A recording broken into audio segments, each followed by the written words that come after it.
Hello,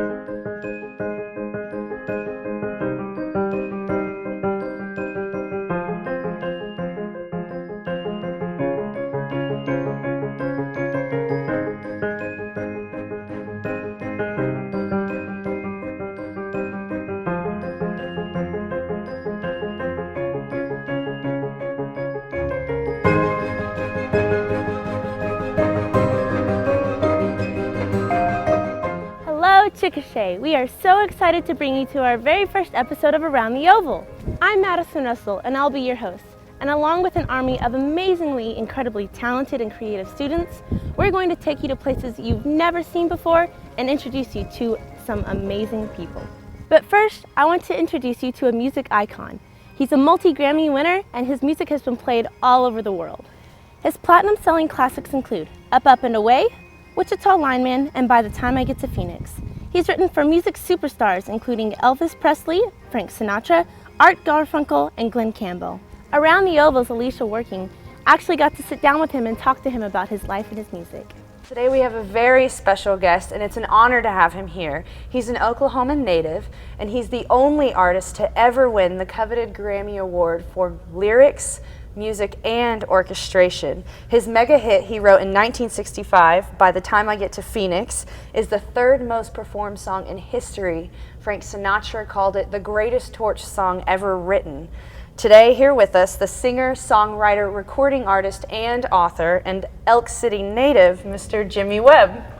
Hi, Alicia. Hi, how are you? I'm fine. It is so an honor to have you here. Welcome to USAO. Welcome back to Oklahoma. What a career you've had, from your first job at Motown Records, your gift of writing music from country to soul. You've written for superstars Barbra Streisand, Glen Campbell, Elvis Presley. Your off-the-chart platinum-selling classics include Up, Up, and Away. Up and away.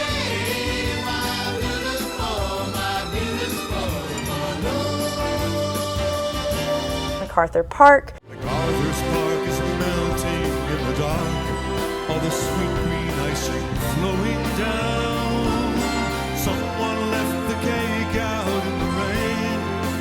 I don't think that I can take it, 'cause it took so long to bake it, and I'll never have the recipe again. Oh, no. Wichita Lineman. I am a lineman for the county, and I drive the main road, searching in the sun for another overload. By the Time I Get to Phoenix. By the time I get to Phoenix, she'll be rising. She'll find the note I left hanging on her door. The list seems endless. You're truly I was lucky. Yeah, you're truly a musical genius. Well, This brings me to my first question. Where does this endless amount of inspiration come from? well, up there somewhere.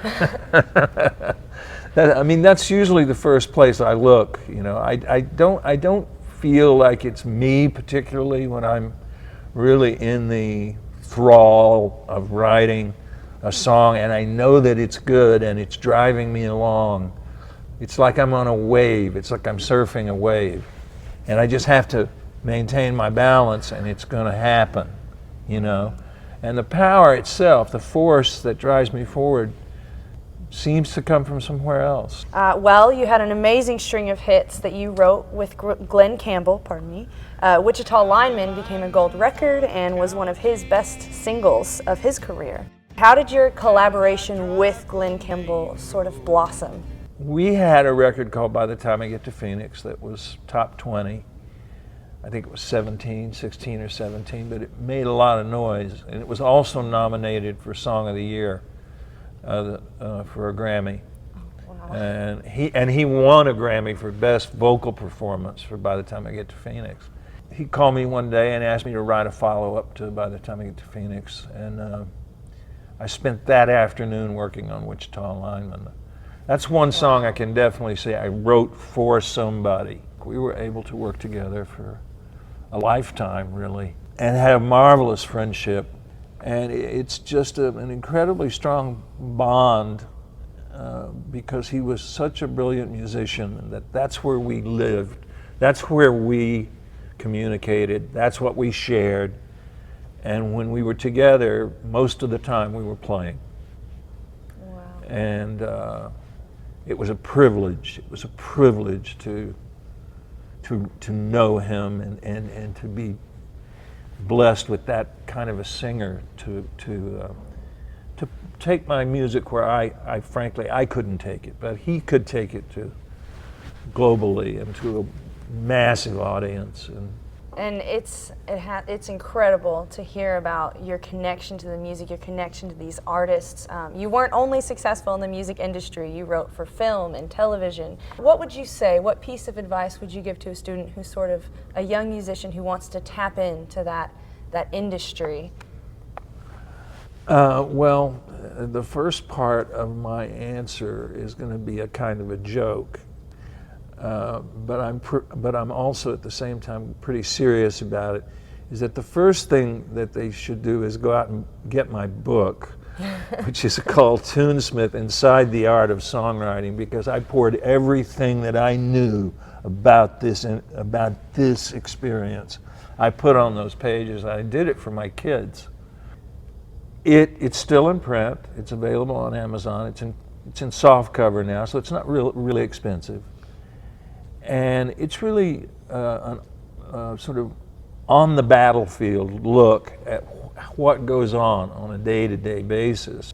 But some real practical information, and what I intend to impart today to the class that I'm meeting with, is that you need to align yourself with a performing arts organization like ASCAP or BMI or CSAC, or whatever your choice may be, or engage someone who purports to be in the business of bridging the gap between artist and writer. Every writer has the right to direct license now, and especially in the digital age. All the cards have been shuffled and the game has changed completely. So if I was a young writer and just going out, I could go to a producer with a demo tape and say, I think this would be good for your television show. And he might come back and say, okay, well, I want to buy you out. I want to give you $5,000 and I never want to see you again. And a lot of young writers are tempted to take that $5,000 and not hang in there and insist on a royalty position where they're paid every time that show is shown. So there are intricacies to the business now that we didn't face when I was coming up. But the first thing I believe that the best thing to do would be to align with a PRO. My favorite one is ASCAP. I've served on the board there for 16 years. And ASCAP is a fraternal organization, and membership is not expensive, and there are a lot of classes, there are a lot of entrees that are offered, a lot of things you can do to get to know people, to hobnob, so much of it is really, it's just like being in school. It's being social and rubbing up to the right people, It doesn't change so much once you get into real life. It's still your skills with people, your ability to get along, to compromise, to put yourself in the right place at the right time. It's politics. There's a lot of politics that goes on in our business.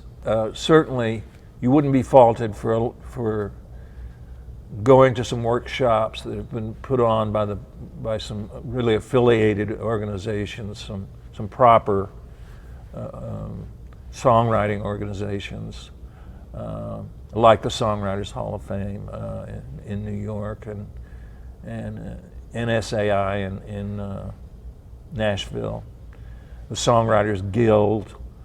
There are a lot of places where you can knock on the door and they'll actually answer the door, and sometimes they'll even listen to your CDs. It's getting harder and harder, but so much of it depends on the fire inside you and the determination that you have to make something happen. It's a career choice that is extremely rewarding, even when it's not successful. But you have, somehow or another, you have to pay the rent, right? Yeah. So all these practicalities have to be considered as well. Wow. Well, I can't thank you enough for your time, for your explaining and elaborating on the art that you're so good at. Well, it's my pleasure. Yes, thank you so much. It's nice to meet you. Nice to meet you too. Thank you. Yes. And we'll be right back with you.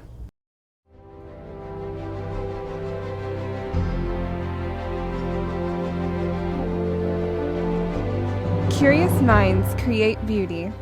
Curious minds discover new solutions. Curious minds make a difference. Curious minds shape their future. USAO, College for the Curious Mind. Coming together was our theme this year for homecoming. That is evident all over campus. From the Coming Together Park, which is about to wrap up construction, students, staff, faculty, and alumni all over campus have been celebrating. Homecoming started with some good old competition between university clubs and organizations. Events included the 3D displays hung all over campus to the variety show, which showcased the many talents and wonders of the students at USAO.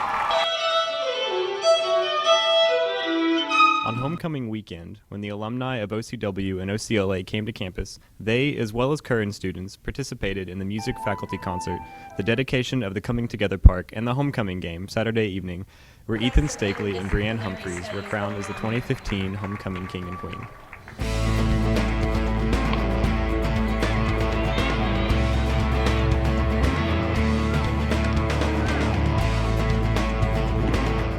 Hey Drovers, you're watching In the Saddle. My name's McKenna Eubank.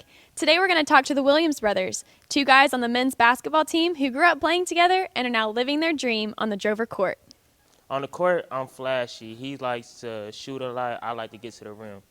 It's kind of different because he's the tall one, I'm the short one, but I'm the most aggressive. So I know that if he drops somewhere that, you know, I'm his help, I'm his relief. I can't think of anything better, honestly. It's like he knows me, I know him. That chemistry out there is just like untouchable, it's undeniable. We stay competitive out there, especially like during like, you know, regular season games. You know, we always try to compete and try to, you know, play our hardest, you know, see who's gonna come out, you know, working their man the hardest and, you know, come out with the best game. I know I got chemistry with somebody, like he reads me stuff. I know if I go somewhere, then he'll read and react to what I'm gonna do. So it's like, it make it real easy on the court. Even though I love my brother and I love playing with him, you know, one good thing about being here is that I gained 15 new brothers. So, you know, we have a bigger family. I have a bigger family now. As the season nears, make sure you come out and support the men's Drover basketball team and watch the brotherly competition unfold. You've been watching In the Saddle. I'm McKenna Eubank. The 7-State Biennial is an art competition that was created at USAO in 2001 by former Regents professor Cecil Lee. This year, the 7-State show was judged by world-renowned sculptor James Searles, who chose work from 117 artists to be in the show, including the first USAO student to ever make it into the show. Out of those, Searles selected 3 winners. First place won $2,500, second place $1,500, and third place $500. There were also 3 Jurors' Choice artists who won $100 each. We have everything from fabric to obviously oil paint, watercolor, sculpture, many different types of sculpture. We've had videos in it in the past, so it's open to all medium. After the show is taken down at USAO, it will be taken to the Goddard Center in Ardmore for 3 weeks and then taken to the Museum of the Red River in Idabel until January 31st. Hi, I'm Quetta McCaskill, and here's what's going on around the Oval.